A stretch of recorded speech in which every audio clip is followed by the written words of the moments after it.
Hey, second graders, we are going to read some more chapters in The Wild Robot. Chapter 31 is titled The First Night. The stars were out. A fire was crackling in the fire pit. Roz and Brightbill were settling into their first night in their new home. This lodge is where we will live from now on. The robot plucked her son from his little woven nest and placed him on the floor. I hope you like it. The gosling did like it. He liked that it was big and warm and peaceful, and he liked knowing that the forest and the pond were just outside. He waddled around, peeping to himself and exploring every little corner of the lodge until it was time for bed. His mother carefully laid him on a soft cushion of moss, but he didn't want to sleep there, so she put him back in his little nest, but he didn't want to sleep there either. Brightbill looked up and said, "Mama, sit!" Roz sat down. Then he said, "Mama, hold." Roz held him. The robot's body may have been hard and mechanical, but it was strong and safe. The gosling felt loved. His eyes slowly winked closed, and he spent the whole night quietly sleeping in his mother's arms. Chapter 32 is called The Deer. The deer family did not run from the sound of snapping twigs and crunching leaves. They had heard all about Roz and Brightbill, and they knew there was nothing to fear. Crown Point stood before his doe and his 3 spotted fawns, and the family watched as the robot approached with the gosling on her shoulder. "Hello, dear. My name is Roz, and this is Brightbill. We are looking for a doe named Tawny." Crown Point moved aside, and the doe silently stepped forward. "Mr. Beaver helped us build a lodge," said Roz, "and he thought you might help us grow a garden." "Mr. Beaver helped you?" came Tawny's gentle voice. "You must have done something for the beavers." "I brought them freshly cut trees," said Roz. Tawny looked at Crown Point, and the buck slowly nodded. "I will help you grow a garden," said the doe to the robot, "if you will let my family eat from it." The robot nodded in agreement, and then she quietly led Tawny back to the nest. Chapter 33 is titled The Garden. After inspecting the grounds, Tawny asked Roz to remove all the dried brambles and weeds and leaves from the garden area. She asked her burrowing friends, the moles and the groundhogs, to dig through the dirt and loosen the soil. And then she asked all the neighbors to do something rather peculiar. Please leave your droppings around the nest. The more droppings, the richer the soil, the healthier the garden. As you can imagine, Tawny's request got everyone's attention. The place was soon crawling with woodland creatures curious to hear more about the garden project. And just like that, the robot was meeting her neighbors. The plan to help her make friends was already starting to work. There was a festive feeling around the nest that day.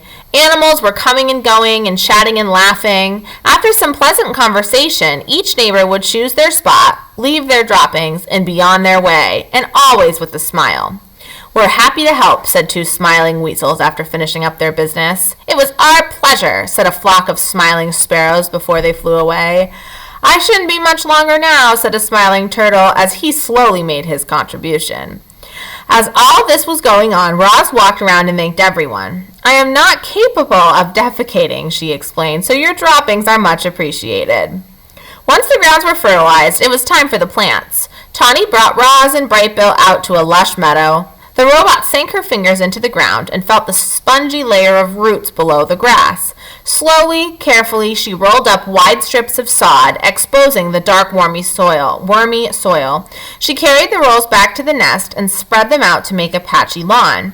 Then she transplanted clumps of wild flowers and clovers and berries and shrubs and herbs until the nest was surrounded by a scraggly collection of plants.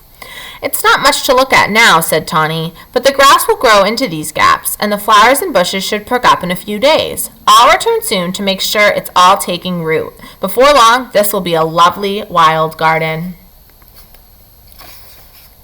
Chapter 34 is titled The Mother. Like most goslings, Brightbill followed his mother everywhere. He was a slow, tottering little thing, but Roz was rarely in a hurry, and together they loved meandering along the forest paths and around the banks of the pond. However, they spent most of their time right in their own garden. You see, the garden was no longer scraggly. Thanks to the robot's careful attention, it was now bursting with colors and scents and flavors. Clearly, Roz was designed to work with plants. "Oh, Roz, you've been busy," said Tawny as her family grazed on the wonderland of growing things. "This garden is glorious. You'll be seeing quite a lot of us around here." Tawny meant what she said. Each morning around daybreak, Roz and Brightbill would hear quiet footsteps around the nest, and there would be Tawny and Crown Point and their fawns, Willow, Thistle, and Brook, happily nibbling on the garden.